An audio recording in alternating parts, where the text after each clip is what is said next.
All right, what's up? What's up? All you wonderful, incredible, amazing toy collectors. Sorry, it's been a long day. All right, so I'm going to go over a couple of things. Wow, the light's a little rough today, isn't it? Maybe we should kill that. Let's kill that. It's a little rough. Oh, there goes the rubber shark. Down for the count. I have this incredible passion for sharks, but I'm scared to death of them, to be honest with you. All right, so let's try this again. What's going on? It's going on till late night. I usually do these late at night. I just like doing them for fun. I'm not here to try and be any toy czar or any shit like that. But I will say something. I hope you guys, before I forget, check out my friend David Eon and LPH. They have a YouTube channel, Open by Chance, Vintage Toys. They do some really cool stuff.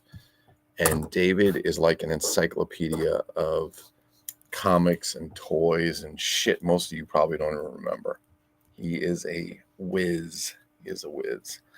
Really good. But I was going through some of the collection over here because I've got a very interesting setup with a lot of crap in here. And one of the things I came across with these figures made back in 1999 by Toybiz. You're going to say, oh, famous covers. But famous covers actually started in 97. So it was about 2 years after they launched. And they had some pretty good success, I would say, because they put out quite a few figures. I'm fortunate enough to have all of them at this point. I had bought them all when they came out, going store to store, Toys R Us, KB Toys, buying them, even the exclusive sets, including the wrestling versions, which I'm going to show you today. And then sold them all, and then wound up having to get them all back together. The exclusives are kind of a pain in the ass, the 2-packs and stuff. So let's go back in time to the 70s. Back in the 70s, we had a company named Mego that made some pretty cool stuff. Some made some superhero action figures. They made Robin Hood, Knights. I mean, a whole series, Pirates, a whole series. But this was probably one of the most popular themes were the superhero figures. This just happens to be obviously Spider-Man. And for those of you that are Mego collectors know, it was an 8-inch figure. It was cloth. It was removable. This came in like 5 different varieties or something. I don't remember, but the suits were just all over the place. Type 1, Type 2, we can go through all that. But years later, collecting these old toys has been a pretty big hobby for, I mean, I don't know, a few thousand people I see on Facebook doing it. There's probably maybe a little more than that. But it's not like vintage G.I. Joes or Star Wars. It's a much smaller community. Although if you're in the community, it seems like it's a lot bigger, but it's really not. There's a lot of toy groups out there with tens of thousands of people. They never knew what the company Mego was. I didn't know until I started collecting them later. I knew what the figures were. I never knew who made them. Had no history or whatever. So let's fast forward a little bit. So again, to the 90s and 97, there's a company called Toybiz who is now out of business, headquartered in New York City. And I think the Toybiz division that did the famous covers were out in Canada, maybe Ottawa or something. But they said, hey, we can come up with some really cool stuff. And one of the things we can do is kind of recapture some of that spirit by taking famous comic book covers like this Spider-Man Amazing Fantasy and then recreating the action figure off the cover. And they stayed true to the figure. Now, one of the great things I love about this box is you always had this little window for the heads. You had this Velcro cover. You had a little bit of the inside story, stuff on the back. This one initially, even in the first release, they were putting out, you can send an exclusive by cutting out some of the UPCs and getting this Aunt May figure, which I have. She's got some man hands and she's pretty ugly. But if you're a collector that wants to get them all, then you're going to want to, get Aunt May too. So these came out in 97 by Toybiz. You can see her on the front. 8-inch ultra posable figure with authentic fabric costume. Now let's talk about that for a little bit. So they're supposed to be 8-inch, but Megos were supposed to be 8-inch too. And you can see there's quite a bit of difference, a little bit of difference in height here. I would say these are more like 8.5. These are probably like 7.5, almost close to 8. But regardless, they were pretty cool figures. They were cloth. They basically made this figure look like what was on the cover. Now, if you look at this cover, Spider-Man looks like it's in black because of the shadows and so on. He's got the webbing under the arms. And so what they did was they put these figures together. They give them these incredibly posable bodies. They're heavy. The costumes, although they're Velcro, and the old Mego, they're usually snaps. Okay, these went up to Velcro, and you could kind of take these apart. I'm not sure if I want to do this with the one because it kind of messes up the silk screening. Just take these apart, and you have this posable. Usually it's a fist on one side and an open hand on the other. A lot of posability. These were not the easiest costumes to get on and off. Megos were pretty easy overall. These were not. But you can see the webbing. I'm just giving you guys a quick overview because I will do another video. I think I've done a video on some of these famous covers. I'll go through and do one day. It's going to be long. It's going to have all these series, every single box of them. They get stacked like yay high, multiple piles when I go through and do these. But this is a loose version of what was supposed to be the more modern day version of this.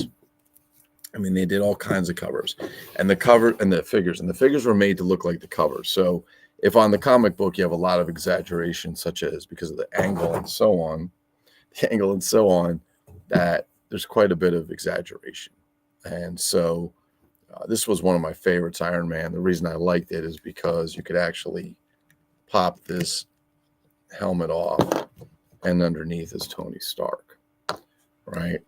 Not a bad likeness, but you can see they've got the one fist and one open hand. And this looks like pretty much what came off the comic book cover.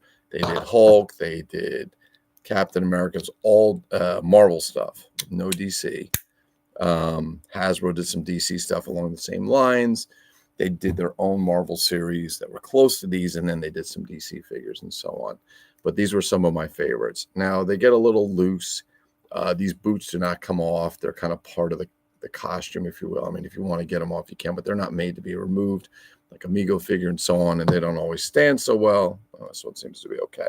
Just depends on how loose the joints are. All right, so they did these in 97, and they went pretty well. They got pretty popular overall.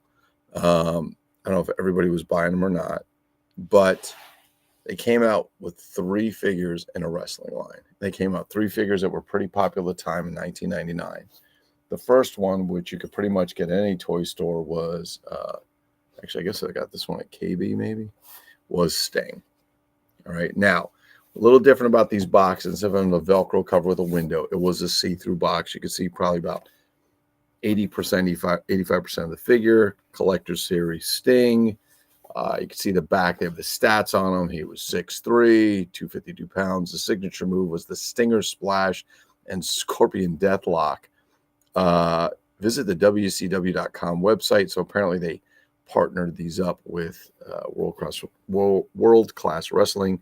You can see they have the Marvel Comics is still down here and so on because Toybiz are on. These came out in 99 a couple of years later. This is a pretty cool figure. I've actually seen quite a few people take this and turn it into the Crow, which I think is kind of where he came from. I'm not a big wrestling fan, or where he was inspired by. I'm not a big wrestling fan or so on, but so be it. Then they came out with 2 exclusives. There are only 3 figures. They came out with the Sting figure. Then they came out with this Target figure, which was Kevin Nash. He actually has rooted hair like a doll, if you will. Same idea. He's got the stats. It's a Target exclusive. Again, 1999. Not a bad looking figure. Quite good as far as sculpt and so on, I would say.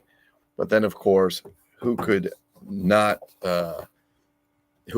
remember, of course, Hollywood Hogan? And this one happens to be probably the most difficult and expensive to get. When I started recollecting these again, this one came up to me. People want $180 to $200 for this. I'm like, are you crazy? You know, I mean, I don't even think that many people got him, but it is Hulk Hogan, or Hollywood Hogan, excuse me. 8-inch figure, same style, same body type style. I think they have the one fist and the open hand. They got their outfits. He's got his New World Order shirt on. Again, the stats. I don't know, Hulk Hogan was 6'7". Jesus, he was big.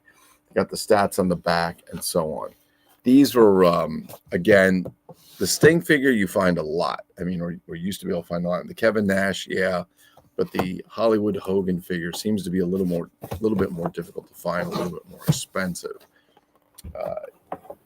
Again, if you're collecting famous covers and you don't collect wrestling figures, which I do not. Those are the only wrestling figures I have, and I collect them for one reason: to complete the entire Toybiz famous covers type figures line.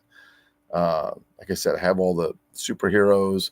There was 2-packs. Some are exclusive to KB Toys, some are exclusive to Target, and so on. But then they came out with these wrestling figures, which I thought were cool. All right, I'm going to switch gears for a second because I don't even know. This is one of those things where it's 3 o'clock in the morning, you're not sleeping, and you're browsing eBay and buying shit you shouldn't be buying, spending for stuff, but it was cheap enough. And I mean, it's kind of beat to shit, but this is RC Ertl. So this has something to do with Racing Champions Ertl, because they did come out with these 12-inch racing figures. They had some cool helmets and trophies, but then they've got these bass fishing sportsman figures, which, as you can see on the back, Series 1 releases. I don't even know if they made a Series 2. These came out in 2001. Kellogg's and Ranger Boats, a Clark Wendlandt collectible figure. If you're a fisherman and you're into outdoor fishing, this could be for you. What I thought was cool about it is you get the guy in his tackle vest. He's dressed to go fishing. He's got this trophy for, I guess, the best catch, cloth hat. He has a fish fillet knife. There's a big bass fish here. He's got this Kellogg's cooler, or cooler Kellogg's on. He's got a net, and then he has this tackle box. Now, I haven't opened this. It was beat to shit. So I think I can open it now. I'd like to see what it's, actually, let's see what it's like inside. This one just happened to be here. I wasn't planning on doing this tonight, but it's sitting here, so fuck it. Let's open it and see what's inside, shall we? If it will come out. Give me a second. There we go. All right, get a better view of it. I mean, the figure's okay. It's got some pretty good posability. I think the outfit is more than anything else. They're quite realistic. It's a pretty good vest over here.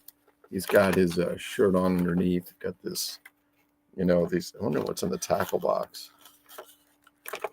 Nothing's in the tackle box. Oh, and a fishing pole. So yeah, I don't watch fishing. I don't watch catch and release. I don't watch any of that shit. I don't even really fish, to be honest with you. But you got this pretty good 12-inch action figure, which, again, that's 3 a.m. eBay shopping. I have no idea how that came across. Oh, there's some pretty cool stuff.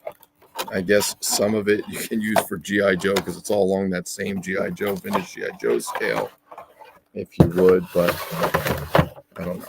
Just thought that would come up. Anyway, that's probably it for tonight. I just did a quick live on those figures over there. I will be doing one of the famous covers. I got a whole bunch more shit to cover. Problem is trying to get the time to do it all. Next week's Thanksgiving. Maybe I'll have a little bit of time to do a couple more videos, if you will, on some of the stuff here. And you know what? While we're here, let's take a little tour. Why don't we? Someone asked me if I'd show a little tour of the room. Kind of cleaned it up a bit, so it's not too bad a shape. But let's go take a tour and see what we have. All right, so coming down these stairs, and it's a little hard to see, all kinds of Star Wars stuff and so on. But as you enter the room, we've got all kinds of shit from all over the place, if you will. Glass cabinet with some models and so on and things like that. I'm just going to walk this. I don't even know what you guys can see because it's backwards to me right now. Some Creature from the Black Lagoon stuff, things to sort through.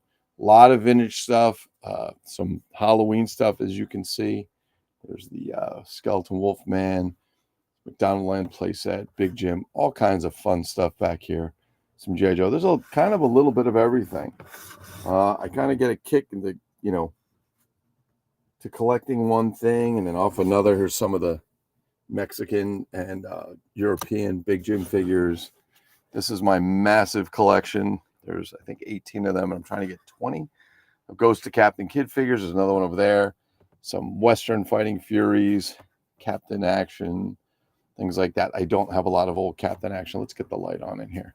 Again, I can't really see what I'm showing you guys, so I'm just going to kind of walk through, but you'll get an idea for the scope of this. Even there's stuff on the ceiling. You guys can see there's things up there. Some things have never been opened since the 70s. Things from overseas. These are Mr. Action Towers. I think I have 9 of those. They're a lot of fun. There's all kinds of Tomlins and so on. And I collect a little bit of everything, including stuff that some of you may have not seen because these were pretty much from Europe. All kinds of stuff, knockoffs, Mark's figures, you name it. One of these days, I'll probably reorganize a little bit more. Was this my, yeah, there's my Batman copter box. Thank you to Troy for that. We've got some A-Hive figures, some more toys, more Alexander, more toys. We've got all kinds of fun stuff. You know, we'll keep looking around. There's the laundry room. There's actually some stuff in there. And I kind of built this whole place out of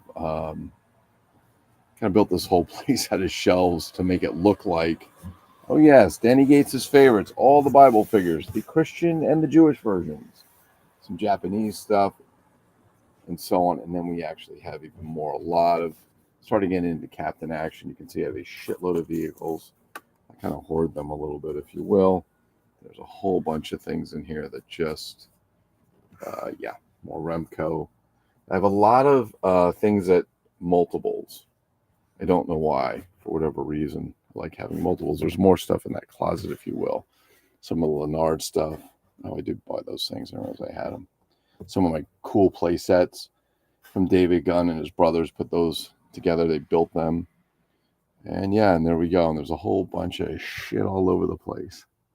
So you get an idea what it's like. One day I'll probably have to do this with my phone instead of this laptop so I can actually see what I'm showing you guys. But there's also a room upstairs. I call it the Hall of Heroes. It's more like the Closet of Chaos. It's a small spare bedroom that is full of superhero stuff. Lots of fun there. And then, of course, we have the upstairs. I have the playroom, or the game room, as I call it, mostly for my daughter. But it has some of my old D&D shit from back in the day when I was a kid. All right, that's it. I hope you guys enjoyed. Please feel free to leave comments. Please feel free to like. Please feel free to subscribe or not. It's up to you. We're not trying to be super monetizing or anything. We're just here sharing collectibles. All right. Hope everybody has a great evening. Take care. Peace.